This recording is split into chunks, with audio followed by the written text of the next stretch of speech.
Quando tiver ok, você me fala aí. Ok, né? Estamos ao vivo.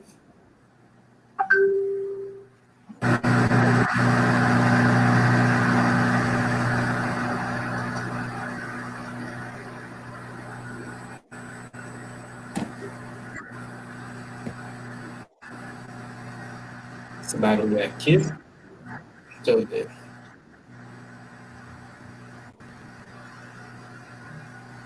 Não é esse barulhinho do ventilador?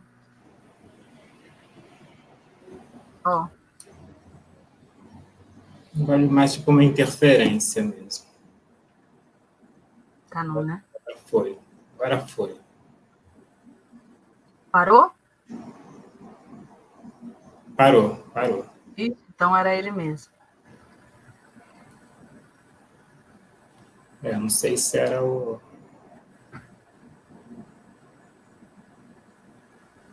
Como é que tá aí? Tá calor?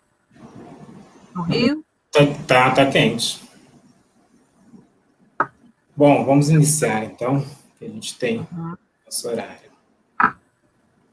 Bom, boa tarde a todos. Meu nome é José Maria e a gente está iniciando esse nosso encontro com a escritora Cristiane Sobral. Esse encontro faz parte das atividades da Escola SESC, das atividades cultural da Escola SESC. São atividades que o espaço cultural está promovendo nesse momento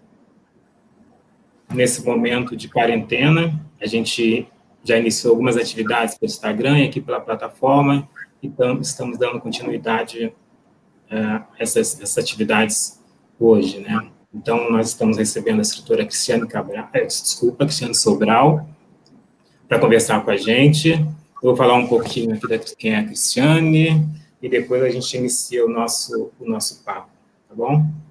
A Cristiane Sobral é carioca, mas vive em Brasília já há algum tempo. É escritora, poeta, atriz, diretora e professora de teatro, bacharel em interpretação teatral pela UNB, licenciada em artes cênicas pela Universidade Católica, é especialista em docência superior pela Universidade Gama Filho, do Rio de Janeiro, é mestre em artes pela UNB, diretora de gestão cultural do Sindicato dos Escritores, é professora da Secretaria de Educação do Distrito Federal, atualmente na pasta de Direitos Humanos e Diversidade, tem 9 livros publicados, o mais recente, Dona dos Ventos, que é um livro de poesia pela editora Patuá, dirigiu a Companhia de Teatro Negro Cabeça Feita por 17 anos, ganhadora do primeiro lugar do júri oficial do Festival Frente Feminina do Distrito Federal, com o espetáculo Esperando o Zumbi, texto e interpretação de sua autoria, também publicado na Antologia de Dramaturgia Negra da Funarte. É palestrante em diversos países e cidades brasileiras. Em 2009, fez um tour de palestras sobre literatura negra em 9 universidades estadunidenses, inclusive a Universidade de Harvard. Boa tarde, Cristiane.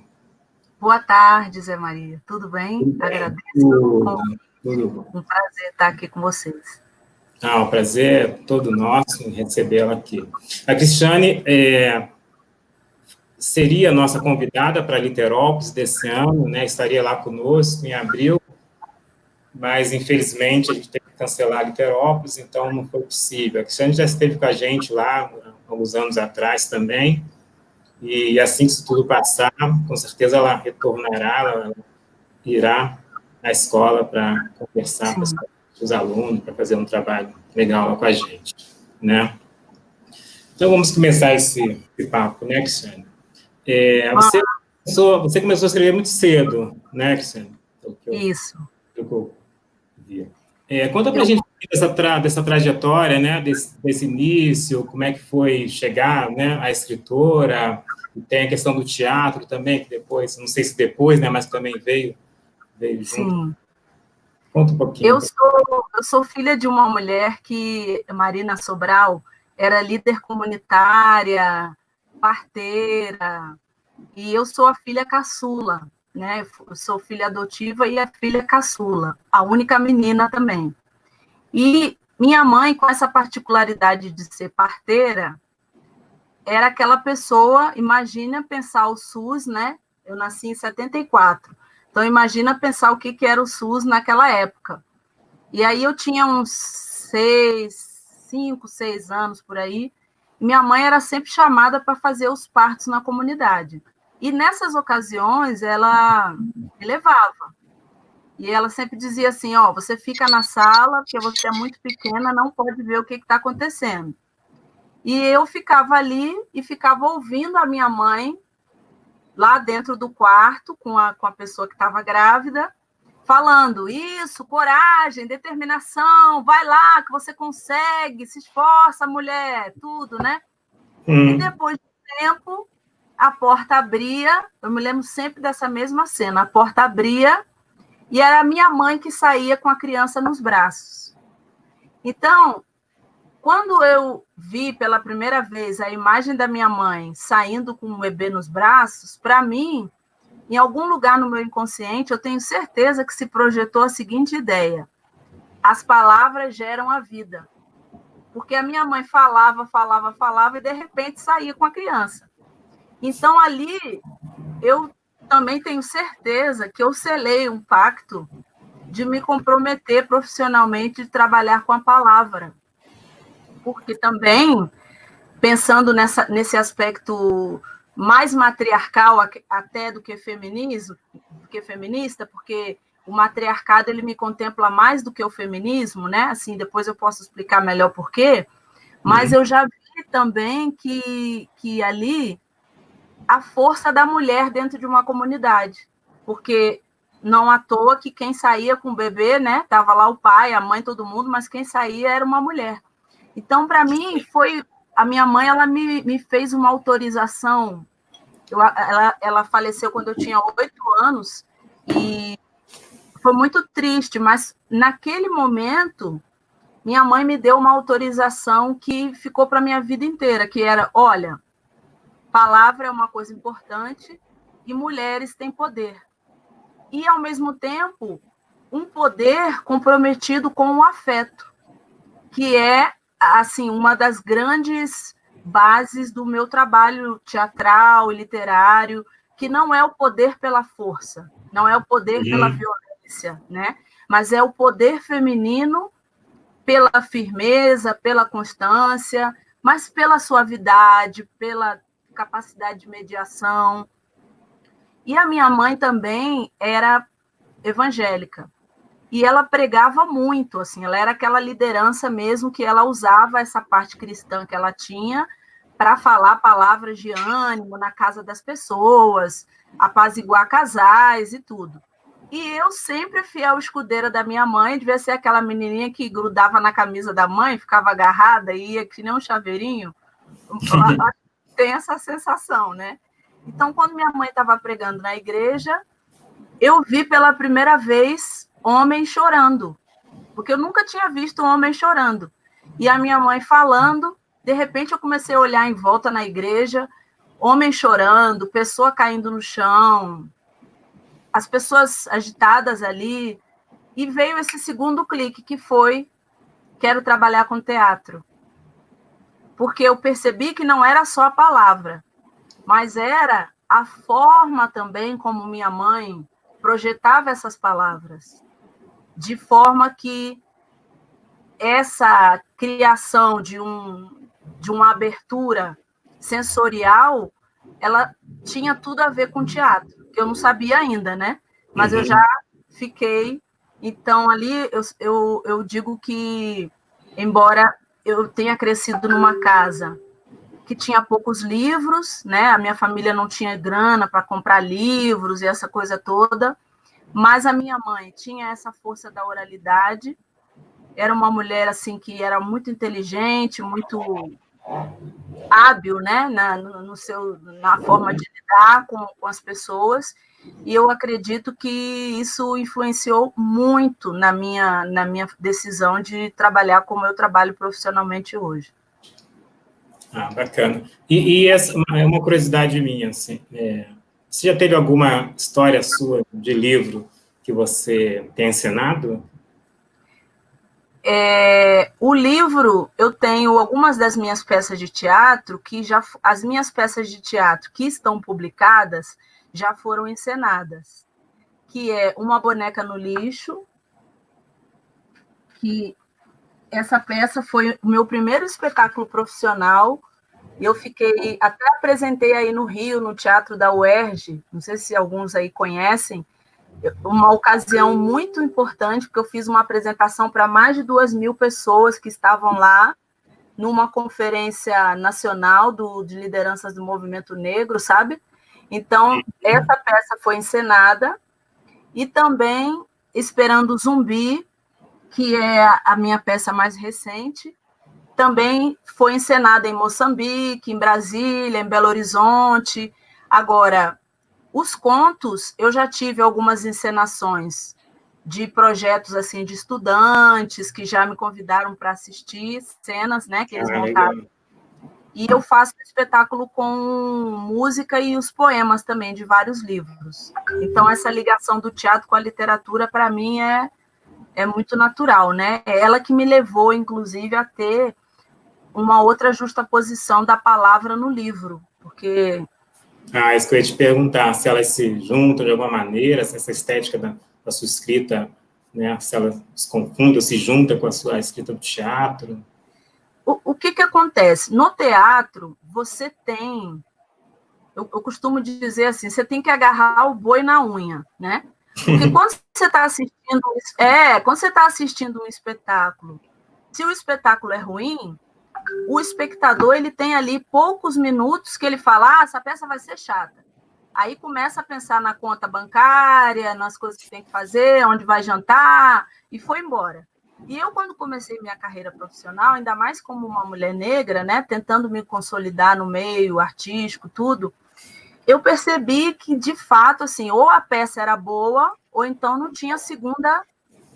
E quando eu comecei a escrever os textos literários, eu levei comigo essa coisa, assim, que eu gosto muito de falar, que o texto ele não tem que ter gordura, ele tem que ter a concisão necessária, como aquele filme que a gente assiste e fala assim, eu não posso sair para beber um copo d'água, porque senão eu vou perder essa cena. Então, eu gosto de escrever para tirar o fôlego das pessoas, sabe? Sim. E tira, né? Tira. Quem ainda não conhece, né, os textos da Cristiane, tem que ler porque a gente tem uma importância, né, que a gente aqui dá hoje, os textos são excelentes, é isso, de tirar o fôlego mesmo, né. Você tem um ritmo para a escrita, assim, você se impõe de alguma maneira, acontece das histórias surgirem, assim, de repente, por você, como é que é seu processo criativo? Se eu for me comparar com um mecânico, eu sou aquele que gosta de ficar bem sujo, né? Até passar o dia na oficina mexendo com peça, vai receber os clientes, está lá debaixo do carro, né? Então, eu, nesse processo de escrita, eu comecei a ter, assim, alguns dogmas de criação, né? Eu tenho 1 hora de escrita por dia, que é sagrada, que eu digo assim, que é o horário que eu marco com o meu inconsciente. Porque eu fui estudando na neurociência que, assim como a gente tem um horário que a fome chega, um horário que a gente dorme, um horário que a gente acorda, a gente também pode criar um fluxo criativo, uma janela, né, para a criação. Então, nessa 1 hora, eu lembro que nas primeiras vezes que eu comecei a trabalhar assim, eu ia para frente na época nem era computador, porque não tinha, e às vezes não saía nada. Mas eu me comprometi a ficar ali durante aquele tempo. Então, não é necessariamente o que você vai ficar ali criando, né? Imagina uma pessoa para inventar um ventilador. Muitas vezes ela começa a manipular as peças ali, ela não tem ideia nem de que ela vai inventar um ventilador. De repente, mas o que eu acredito? Que a gente que é escritor, e eu me imponho isso, precisa ficar fazendo. Então, quando eu não estou escrevendo um livro específico, aí eu fico fazendo exercícios de rimas, estudando sobre estruturas, Eu tenho alguns livros aqui que são, assim, muito por dentro do processo da escrita. Por isso também que eu estou trabalhando muito sério com essa questão de ministrar oficinas de escrita, né? Porque eu fui criando alguns métodos para desmontar essa coisa de que a intuição é uma coisa que vem de repente só para pessoas abençoadas, né? Porque isso também desestimula muitas pessoas a escrever, a investir, né? Porque a criatividade, os nossos neurônios, eles têm uma estrutura muscular, né? Então, quanto mais a gente trabalha com o cérebro, isso já é comprovado, mais inteligente a gente fica, né? Mais a gente opera esse... E tem outra particularidade também, que eu, quando criança, nessa época que eu ia com a minha mãe, com 3 aninhos eu já lia e escrevia. Então, a minha mãe ficou muito assustada, porque eu não fui uma criança de bonecas, eu só queria saber de ler. E aí ela me levou no pastor, porque os vizinhos diziam que a Marina tinha uma filha endemoniada. Porque como que podia uma menina daquele tamanzinho, lendo, só se fosse recebendo algum espírito? E a minha mãe ficou muito brava com essa história, que também tinha a ver com preconceito racial, porque minha mãe, né, era uma mulher não negra, e eu, filha adotiva, uma menina negra, então tinha muitas apostas assim, por que você foi adotar essa criança? Você não sabe de onde essa menina veio, e etc. e tal. Minha mãe me levou numa escola e chegou lá e falou, olha, eu quero saber o que tem com essa menina, que ela só quer saber de ler e escrever. E depois de conversar um tempo lá com a coordenadora da escola, ela chamou minha mãe e falou, olha, sua filha não tem nada de endemoniada, sua filha é superdotada, sua filha tem altas habilidades. E se você deixar, a gente vai fazer um teste de nivelamento aqui para ela passar de série. E aí eu fui com 6 anos, eu já estava no 3º ano. Olha. Com 15 anos eu já tinha terminado o ensino médio, né? Assim, então, já era um monstrinho ali dessa coisa de querer ficar sempre lendo, estudando, mas esse encantamento com a palavra foi assim o grande boom, né? Capacidade de memorização e outras coisas que me ajudaram muito no teatro, inclusive. Maravilha. Eu queria entrar nas seus textos, nas suas obras, especificamente, mas já que dá para você fazer uma leitura para a gente de alguma coisa para a gente... Tá. Vou pegar um poema aqui, então. Tá.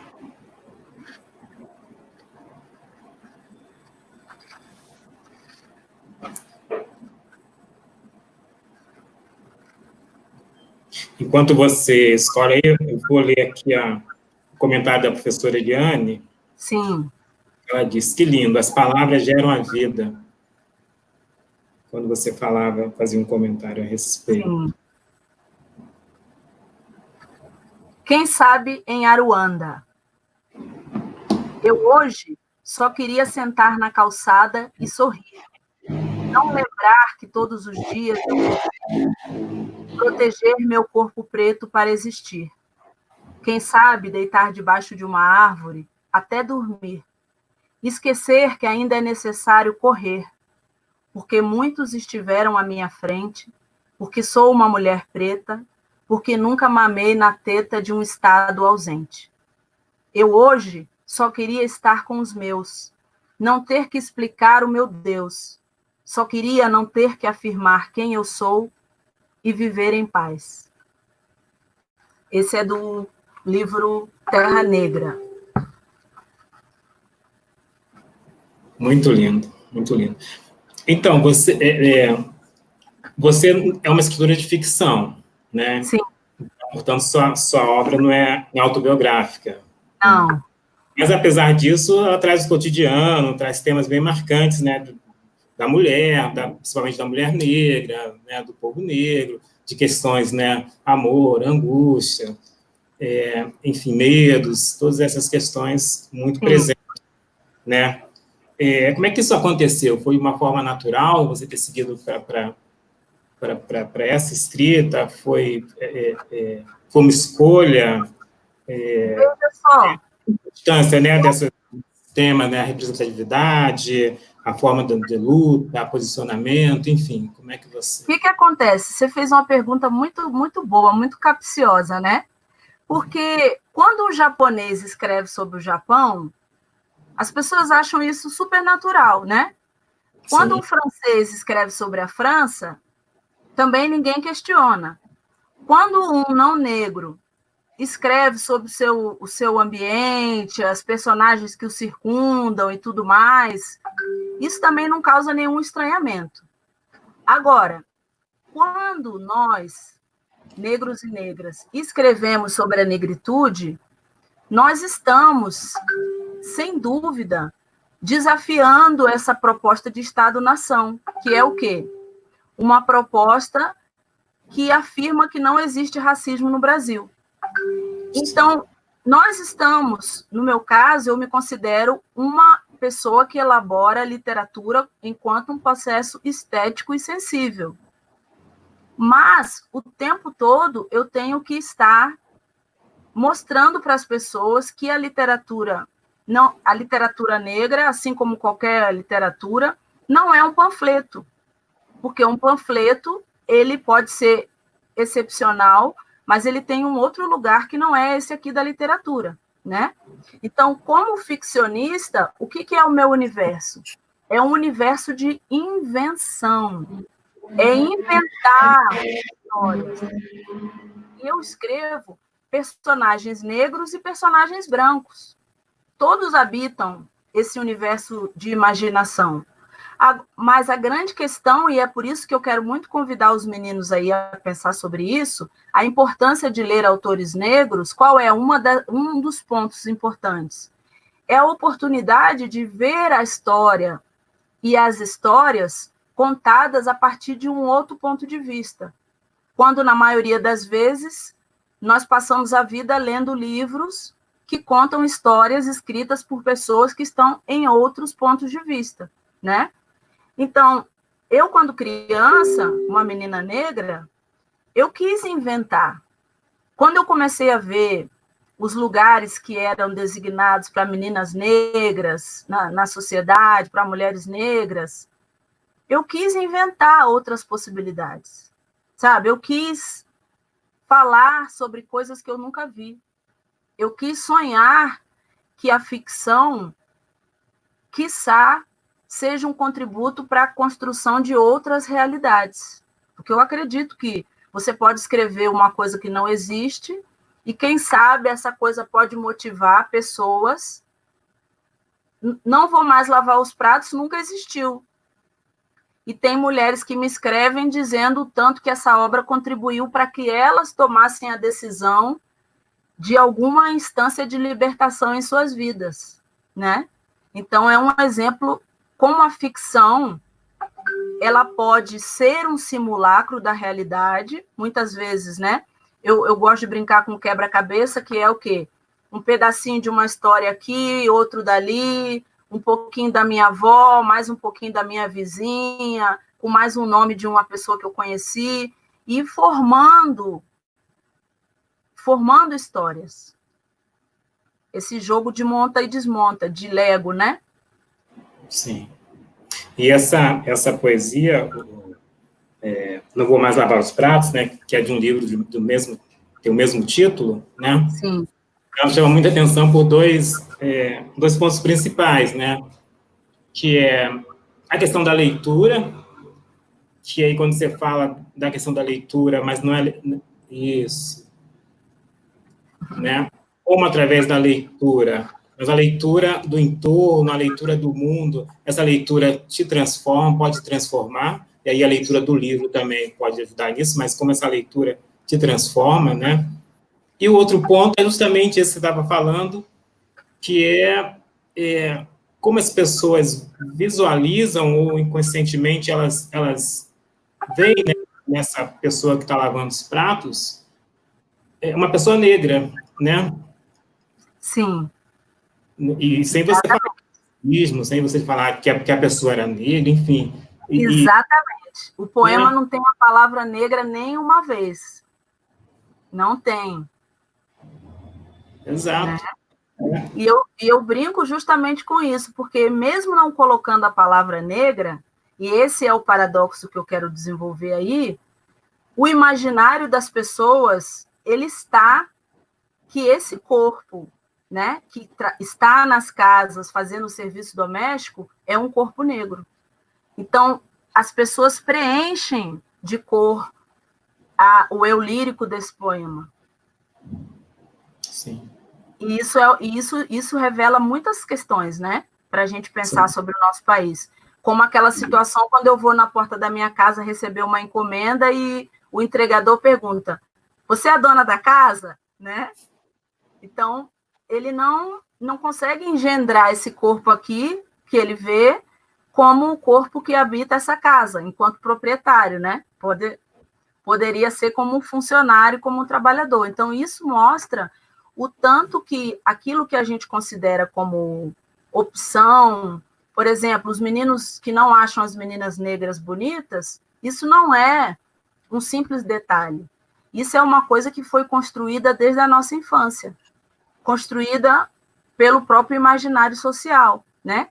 Das capas de revista, das novelas, de como era essa perspectiva de aceitação desses cabelos, né? Sim. Então, isso cria uma aceitação. No seu conto, acho que é Pichain, se eu não me engano, né, que fala dessa questão muito do cabelo da menina, que a mãe, né, tenta passar o ferro quente, né, de zap, isso. Até que ela dá um basta, né? Eu acho que você termina falando, eu não vou lembrar exatamente a frase, mas acho que a gente é aquilo que é. Exatamente, a gente só pode ser aquilo que é. Isso pode ser, né? Exatamente, isso também é. Porque essa questão agora do isolamento, ela é muito propícia, né, para a gente falar disso. Esse isolamento, esse recolhimento. Então, o que é esse voltar para si que a literatura pode promover, no sentido de pensar que, às vezes, a gente passa a vida tentando se encaixar a um padrão exterior e não consegue fazer um verdadeiro encontro consigo mesmo. Sim. Né?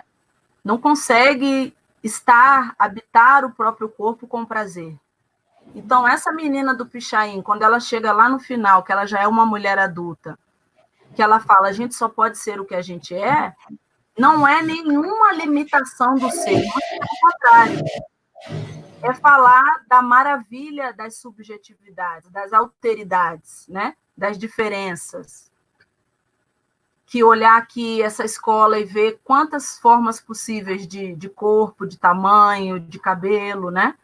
E que essas diferenças elas podem ser potências e não ausências de qualidade ou coisas que a gente, né, sempre está tentando pensar em alisar é uma das opções de manipulação de um cabelo. Mas quais podem ser as outras? Vale a pena pensar, né? Quais poderiam ser as outras opções estéticas? Para isso, você tem que passar um tempo conhecendo o seu cabelo, lavando, penteando, e não com aquele pentinho que é o que a menina passa, né? O que está errado não é o cabelo, mas é o pente de dentinho fininho que não vai entrar naquele tipo de cabelo. Sim. Né? Exato. Deixa eu ler aqui um comentário da professora Eliane. Escrever é um exercício, muito mais do que um dom. 95% transpiração. Sim. Verdade, né? Tem outra aqui. Até o eu lírico é limitado pelo racismo. Interessante, tristeza. A Clara botou, essa frase é muito reveladora, mas eu não né?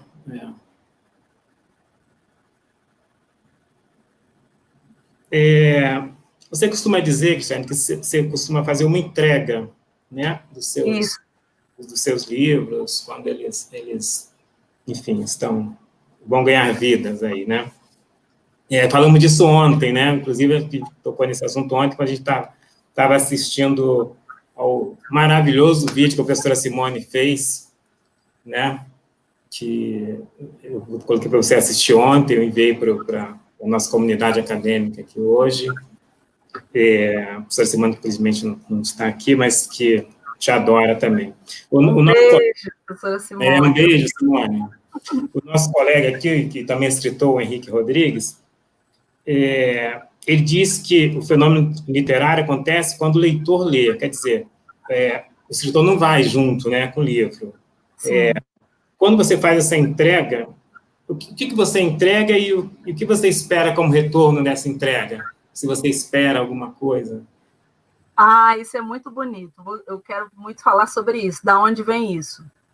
Dentro da relação com o orixá, o que acontece? Quando você faz uma oferenda, né, que é uma entrega, as pessoas que não entendem pensam que a entrega é você oferecer alguma coisa para o orixá. Frutas, flores e outras coisas mais, né? Ir lá e entregar. Só que a grande questão, lógico, você vai procurar oferecer o melhor, o que tem de mais bonito, o que é uma relação amorosa que você tem com o sagrado, então você quer aquela coisa de querer agradar a sogra, né? Você vai fazer a melhor coisa, a coisa mais legal, porque se é a pessoa que você ama, tem que ser tratada com muito carinho. Mas Sim. O que acontece? Quando a gente vai fazer, quando falo da entrega, o grande momento da entrega é quando você vai lá, coloca, vamos imaginar, as flores, e aí o orixá vem e para receber as flores, por um instante, aquelas duas mãos se tocam. A mão de quem entrega e a mão de quem recebe. Então, o que pode acontecer nesse momento? É sagrado, não sei, né? Então, quem faz a entrega faz com a certeza, que aí é a questão da fé, né? Por isso que eu sou muito exigente para terminar o livro, porque enquanto eu não considero que esse livro está pronto para ser entregue, que ele já é um corpo completo para poder ganhar vida, porque a partir do momento que eu entregar, eu não tenho mais nenhuma interferência sobre o que vai acontecer com ele. Ele vai seguir o seu próprio caminho, ele vai... Então, tudo que eu pude fazer por esse filho, livro, eu já fiz. E agora, o que eu espero é que nossas mãos possam se tocar, as minhas e a do leitor, né? Que é isso que, quando a professora Simone ontem fez a leitura, eu falo, poxa, olha aí a entrega, né, sendo feita, que é o momento em que o livro volta para você. Que eu falei, né? Olha que bonito quando o filho volta. Porque aí você fala, nossa, meu filho, você é agora um homem feito, tá tão bonito, fico tão feliz de te ver. Então, assim que eu gosto de ver meus livros, né? Depois de entregues. Ele seguindo... É bem desapego, né? Assim, aí pode pensar o que quiser, pode falar, pode, assim, acreditar que ele... Deixa ele, né? A pessoa fala, você quis escrever isso? Se você acha isso, então tá bom. Assim. Deixa eu... nossa professora, Cláudia Ventura, é nossa professora de teatro lá da escola. Oba! E ela fez um comentário aqui. Pensei na obra do Nelson Rodrigues, que quase não tem palavrão, mas o público lê essas palavras. Amo Nelson Rodrigues. Amo. Já li muito Nelson Rodrigues, assim, sistematicamente, porque ali tem muitas técnicas de escritura, principalmente a maneira que ele usa as rubricas, né? Que é a única forma que ele coloca para descrever as ações. É uma coisa que eu, às vezes, procuro usar para tentar falar um pouquinho dos sentimentos dos personagens. Eu uso até um itálico, quase sempre eu uso um itálico para as rubricas, tal, porque... A gente falou pouco, né,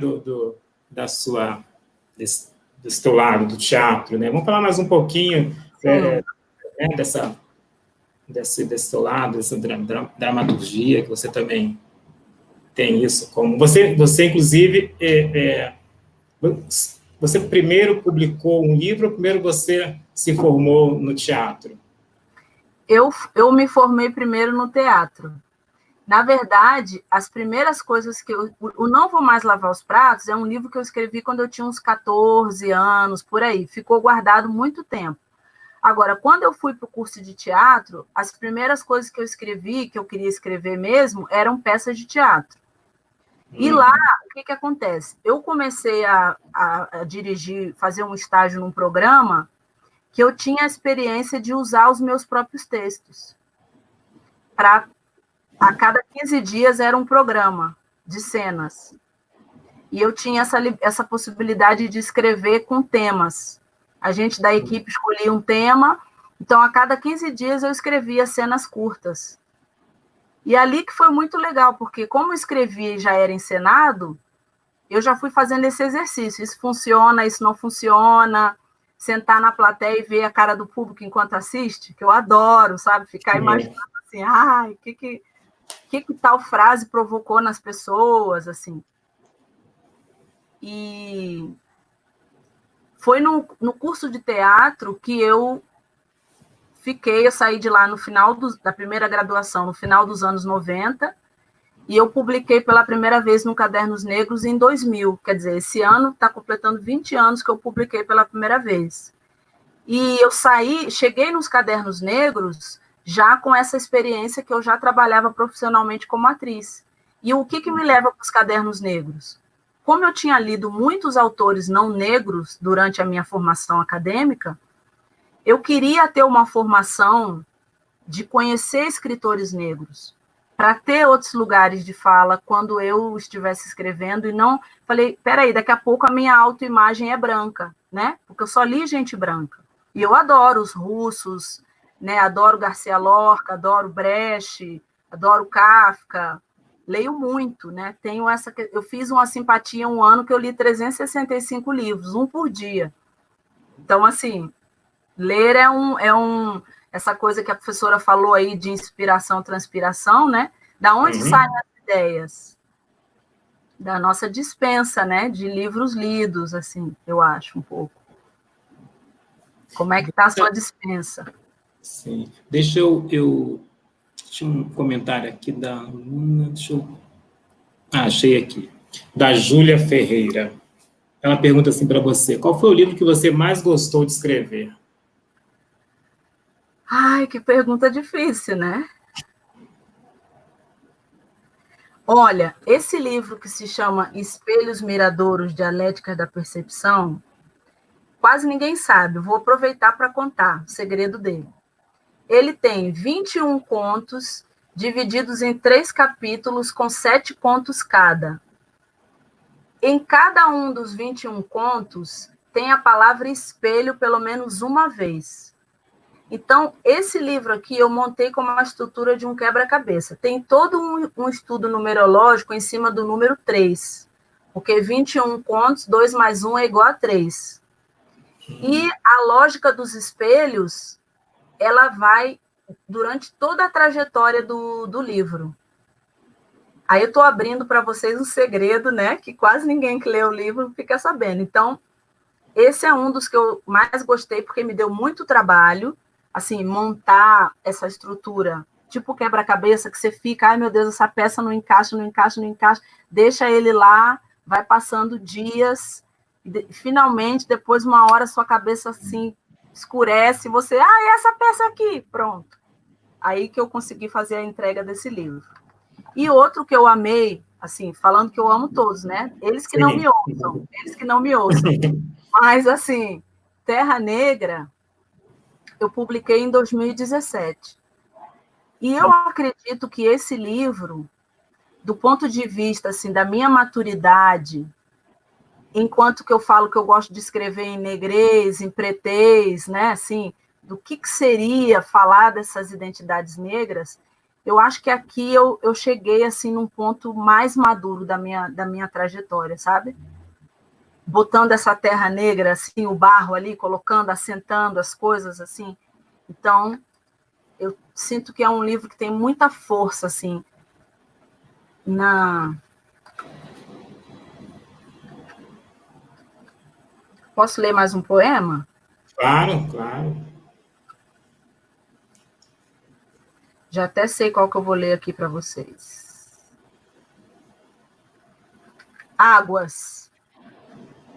A força das mulheres está no cheiro de terra molhada depois da chuva esperada. A força das mulheres está na terra arrasada, na planície devastada do sertão, erguendo-se em seu próprio pó. A força das mulheres um dia vai oceanar, jorrar gotas de esperança, irrigar a terra ferida. Sempre haverá força nas mulheres, isso é o que importa. Mulher não é planta seca, mulher não é natureza morta. Toda mulher pode se encontrar em suas águas, toda mulher pode se encontrar nas águas do mar. Lindo também. Eu sou suspeito para falar, mas lindo.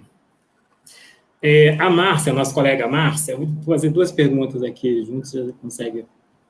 Te pergunta se você teve alguma... Quais são as influências, né? Escritores que te influenciaram? Você vai perguntar para uma pessoa louca que nem eu quais são as minhas influências, aí vai ficar difícil, porque tem um monte de pai, um monte de mãe. Então tem Aristóteles, que eu só fiquei satisfeita para entender por que eu gostava tanto de Aristóteles, depois que eu descobri que ele estudou em Kemet, lá no Egito. Então, aí eu fui entender que Aristóteles era negão e eu não sabia. Bertolt Brecht, que é o alemão, que eu amo, assim, poderia falar horas sobre o teatro de Brecht, e gosto muito, amo demais Conceição Evaristo, Carolina Maria de Jesus, mas Conceição e Carolina são influências que chegaram para mim depois, né? Quando eu vou lá atrás dos Cadernos Negros.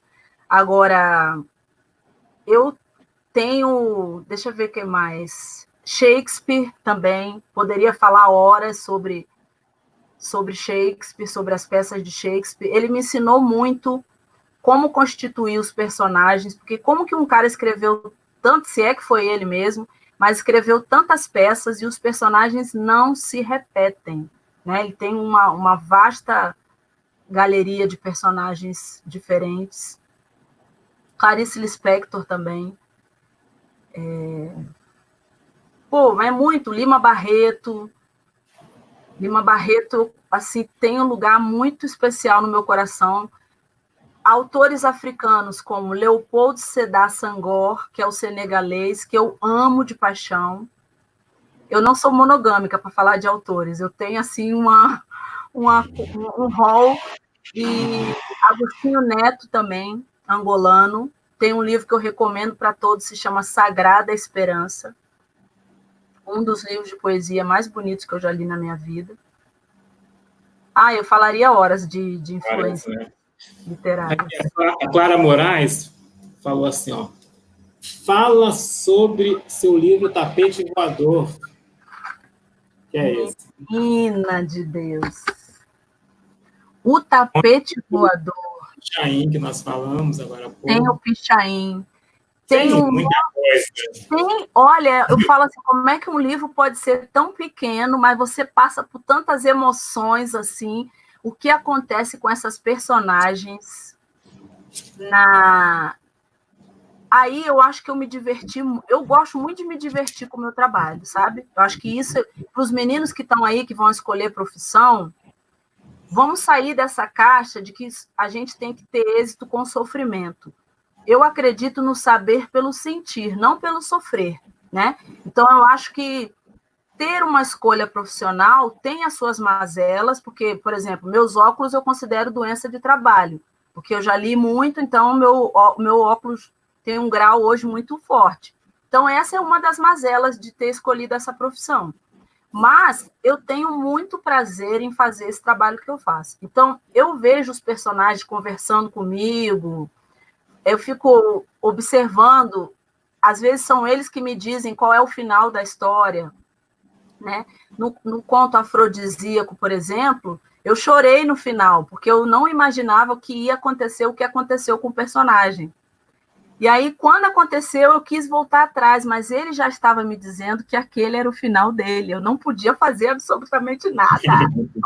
Então, assim, E tem algumas situações, tem um conto chamado A Samambaia.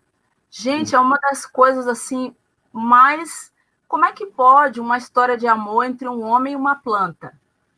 Não é samambaia aquela do funk, não, gente. É samambaia, uma samambaia que se apaixona pelo dono, que é um homem que mora sozinho.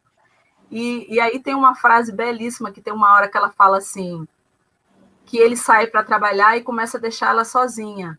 E num desses dias ele saiu e deixou a televisão ligada. E ela chorou pela primeira vez, porque ela nunca viu uma coisa tão terrível, tão triste como a televisão. Então ela fala assim que quando ela viu televisão pela primeira vez, ela descobriu o sofrimento, coisa que ela não conhecia, né? Então, assim, algumas coisas muito... Eu gosto muito de pensar nessa questão da complexidade dos personagens. Lá no teatro, eu achava muito chato quando essa coisa que a gente tem de falar tal pessoa é boa, tal pessoa é má, né? E não considerar o que é ser humano, o que é ter essa complexidade. Não julgar a Olga, né? Que é aquela mulher que vai para dentro do banheiro fazer limpeza de pele com uma garrafinha de água mineral dentro do banheiro de lojas públicas, né? Você fala assim, gente, essa mulher é louca, mas depois que você começa a conhecer, você fala, que mulher apaixonante, gente, que eu queria ter conhecido essa mulher, né? Então, é um princípio que diz assim, não julgue os personagens, cada personagem faça o que fizer. Eu passei a ser feliz depois que eu não comecei a não julgar mais as pessoas, assim, né? Tipo, cada um dá o que tem, né? Assim, não... E isso também eu aprendi com os meus personagens, porque tem hora que eles fazem maldades, né? E se você conhecer o personagem a fundo, aí você vai entender que são as lógicas, né? Sim. Eu recomendo, hein? A Clara recomenda, eu recomendo. Por falar em... Zé, sabe o que foi mais incrível? Teve uma edição do Big Brother que uma participante, que inclusive ganhou, não sei se vocês lembram, porque foi a Gleice, lá do Acre. Eu não assisti a Big Brother, como não assisto, e alguém me mandou pelo Instagram que ela estava no Big Brother lendo o Tapete Voador. Então, assim, eu falei, gente, como que a pessoa está dentro do Big Brother lendo um livro? Esse livro é excepcional. Não só isso. Em recomendação, a Nathalie pergunta aqui, qual das suas obras você recomendaria como introdutória para conhecer seu trabalho? Ai, meu Deus, me perguntam tanto isso. Que coisa difícil, gente. Isso, né? Eu não sei, eu acho que começar pelo Não Vou Mais Lavar os Pratos é tipo impressionar num primeiro encontro, sabe? Quase não dá erro. É quase assim, tipo, tem um primeiro date, assim, que vai ser bom. Então, mas também depende, se a pessoa não gosta de poesia, mas eu também já recebi pessoas dizendo que não gostavam de poesia e quando leram, gostaram. Então, né? Principalmente homens me escrevem muito para dizer que não gostava de poesia e depois eu me surpreendi de ter leitores homens, né? Assim, não imaginava que eu fosse ter tantos leitores homens, assim, que as pessoas não entendem realmente o que é feminismo, assim. Seria um papo porque as pessoas acham que é feminista, então vai falar mal dos homens o tempo todo, né? Assim, eu já falei que minha visão é matriarcal, é outra história, né? Então, Cristiane, lá nas nossas atividades na biblioteca, na escola, a gente leva muitos escritoras para conversar com os alunos, para dar uma desmitificada nesse, né, do autor lá longe, né, aquela coisa que parece inalcançável, né, e a gente leva muitos lá para esse bate-papo, para ver que não é isso, né, e aí nesses bate-papos a gente vê que tem muitos, né, dos estudantes que escrevem, né? Escrevem, mas tem vergonha de mostrar, tem vergonha de falar, né? São muito jovens, né? E aí, o que você diria para esses nossos estudantes, não só para os nossos, mas para essa garotada que quer começar a escrever, ou que já está escrevendo, mas tem um pouco de vergonha disso, enfim. O que você diria para esses primeiro, jovens? Conheça o meu Instagram, vai lá, @CristianeSobralArtista, @CristianeSobralArtista, vão lá para vocês olharem a cara de pau dessa pessoa que publica texto, que aí vocês também vão se sentir animados. Por quê? Porque eu acho que a gente tem que se autorizar a escrever. E as estatísticas mostram que quem mais publica no Brasil são pessoas brancas, homens e de elite, né? Pessoas de classes sociais referenciadas. E aí vai existir um certo bloqueio, até nós que somos oriundos de famílias, né, mais periféricas e tudo, primeiro pelo fato da gente não ter nenhum outro escritor na família. Então, a gente não tem essa referência, né, de que alguém que a gente convive é escritor e passa a ser uma coisa natural e tudo. Quem quer escrever, precisa escrever. E lógico que hoje, 20 anos depois, eu escrevo de uma maneira completamente diferente que eu escrevia 20 anos atrás. Mas se eu não tivesse começado, como é que eu iria chegar, né? Então, primeiro, se você quer escrever, escreva. Saiba que as primeiras coisas que você vai escrever não serão as melhores. Leia muito. Tenha uma relação mais saudável com a crítica, né? Assim, construa a sua casa, tijolinho por tijolinho, você vai construindo a sua carreira como escritor. E use as redes sociais, porque hoje, você que quer escrever, uma dica que eu dou, cria um blog, e ali você começa a postar, o blog é gratuito, né? Começa a postar os seus textos. Por quê? Porque o hábito de ter o blog te incentiva a escrever sempre. Quando você chegar lá e ver que tem alguém que comentou, aquilo já vai te motivar, falar, poxa, alguém gostou do que eu escrevi, né? Uma das coisas mais importantes para quem escreve é ter alguém que lê o que você escreve. O fato de não ter deixa a pessoa parada durante muito tempo. Por isso que esses workshops de escrita, oficinas, eu acho que eles são muito importantes para quem quer escrever poder... Uma das partes da oficina que eu ministro é a mentoria, que é quando a pessoa escreve um texto e me manda por e-mail e eu dou uma devolutiva por e-mail também, pontuando aspectos, né? E isso eu faço por quê? Porque quando eu comecei a escrever, uma das coisas mais difíceis foi quem vai avaliar se o meu texto é bom ou não? Aonde eu vou achar pessoas que estejam dispostas a me ajudar, com dicas, né? Então, quem quer escrever, fica sem vergonha e vai se arriscando, que um pouquinho, eu sei que é difícil, a escrita a gente se expõe muito, acho que a gente se expõe mais do que qualquer outra coisa, né? Mas pense nesse encontro com os leitores, que ele é uma das coisas transformadoras, assim. Falando na... Desculpa, pode falar. E é uma profissão que eu acho que está fazendo muita diferença ter mulheres publicando, sabe? Ter pessoas negras publicando, ter pessoas trans publicando, para contar indígenas, né, publicando. Não que as outras vozes, mas elas sempre estiveram aí, né? Então, sim, falar desses outros lugares de existência também. Falando nisso, você citou suas oficinas, né, falando em profissionalizar, fala um pouquinho, rapidamente, a gente já está chegando aí ao final, das suas oficinas, das próximas oficinas, esse trabalho que você vai fazer agora junto com a instituição lá de Portugal. Sim. Esse mês, eu sempre ministrei oficinas presenciais, né? E já ministrei em vários países, morei em Angola um tempo, só que foi uma oficina de teatro, vivi lá, assim, onde eu dirigi várias companhias de teatro, depois com a oficina de escrita, foi para Guiné-Bissau, enfim, vários lugares. E quando chegou nessa época da pandemia, eu falei, caramba, e agora? Que minha agenda estava toda marcada e não tem mais, né? Então, eu sentei e montei essa proposta do curso online. Gente, nesse mês de maio, semana que vem, já vai ser a 5ª turma que eu vou oferecer, porque foi um sucesso, assim, de pessoas querendo... E como é online, tenho alunos de várias partes do mundo.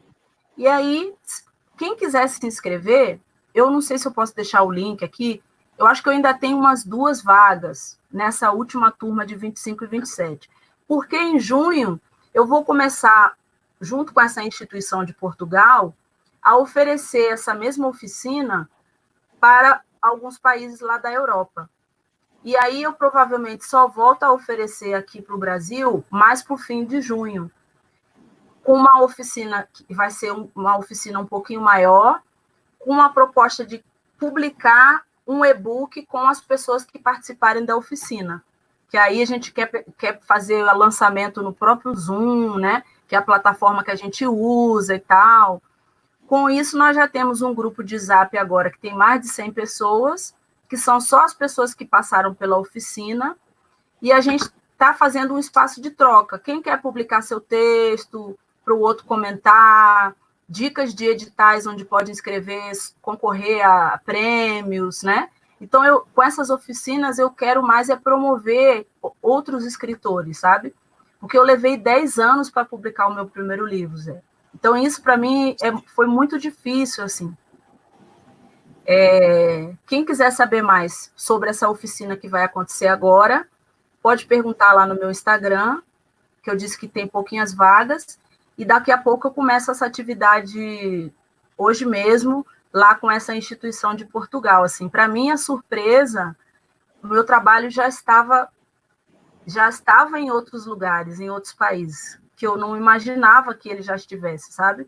Com essa dificuldade que a gente tem de divulgar a nossa obra no Brasil, né? E receber esse feedback de pessoas de outros lugares. Quando eu estive em Harvard, eu descobri que meus livros estavam lá desde 2010. Eu disse, como assim? Eu estava aqui pensando se eu ia desistir da profissão e os livros já estavam lá em Harvard, né? Então, é muito séria essa coisa de visibilidade, né? Porque ainda não sou vendida nas grandes livrarias. Então, você faz pedido pelo Instagram, compra na Malê, vai pelo correio, né? Ainda tem essa dificuldade de quem quiser comprar vai ter que pede pelas redes. Não vou mais lavar os pratos, não tem editora ainda, então eu continuo fazendo independente. Mas é isso, quero agradecer. E aí, para as perguntas finais, né, de vocês. Eu queria, a gente já está, assim, em cima aqui né, do nosso... Tem mais 2 perguntas aqui, mas deixa eu ver. Vou te passar essas 2 perguntas, vou pedir para você ler mais um poema para a gente encerrar, por causa da hora.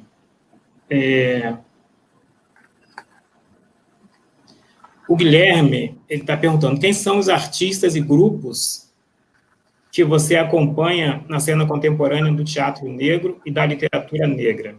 Tem algum que você gostaria de trabalhar? Guilherme, eu tenho um livro que se chama Teatros Negros, que eu faço uma pesquisa sobre as companhias de teatro negro no Brasil. Então, uma das minhas pesquisas é sobre conexão com esses grupos. E, graças a esse livro, eu já tive a oportunidade de trabalhar com vários grupos, como o Bando Teatro Olodum, a Cia dos Comuns, aí do Rio de Janeiro, do Hilton Cobra, né? A Fernanda Júlia, o Grupo Nata, lá de Alagoinhas, na Bahia. Então, depois, se você quiser, posso te passar mais referências. Na literatura negra também, Lívia Natália, Miriam Alves, Esmeralda Ribeiro, Lia Vieira, né, muitas escritoras, Eliana Alves Cruz, aí do Rio de Janeiro mesmo. Então, são muitas as autoras com quem Miriam Santos, com quem eu estou sempre em contato. Eu acho muito importante esse nosso mercado literário, né? Sempre está indicando as outras referências e tudo. Algumas até já estiveram lá conosco, a Lívia, enfim, mais algumas. E tem mais uma aqui da professora Eliane, que é Cristiane. Você gosta de Cruz e Souza? Você acha que os professores de língua portuguesa geralmente preenchem o eu lírico de cor antes de uma leitura da obra e antes da conclusão de cada um sobre? Eu gosto de Cruz e Souza, eu entendo Cruz e Souza dentro do contexto em que ele publicou suas obras. Acho muito importante compreender, né, assim, algumas questões que aparecem na obra dele que são muito criticadas, mas que também fazem parte de um contexto de possibilidades ali. Ele tem imagens belíssimas, né, assim, dentro desse jogo que ele faz com as palavras e acho que é uma escola muito importante para quem quer conhecer de literatura.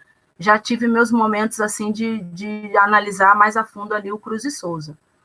Se a gente preenche de cor, com certeza a gente preenche, né? Os professores preenchem, porque na formação das licenciaturas dos professores, infelizmente, não houve esse momento nos cursos de letras, eu recebo muita gente que fala isso, não teve nenhuma disciplina que abordasse autores negros ou que discutisse essas questões. Então, a nossa formação acadêmica ela é muito europeia, no sentido até surreal, porque a Europa não é nem isso que costuma se chamar de Europa, né? Para ser assim, um pouco mais... E por isso a importância do SESC, por oportunidade de estar falando,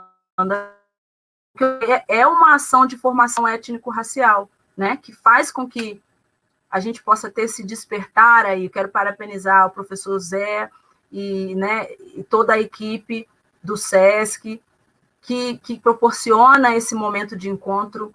Eu aqui como escritora, os estudantes, os professores, bibliotecários, enfim, que forma essa cadeia do livro. Então,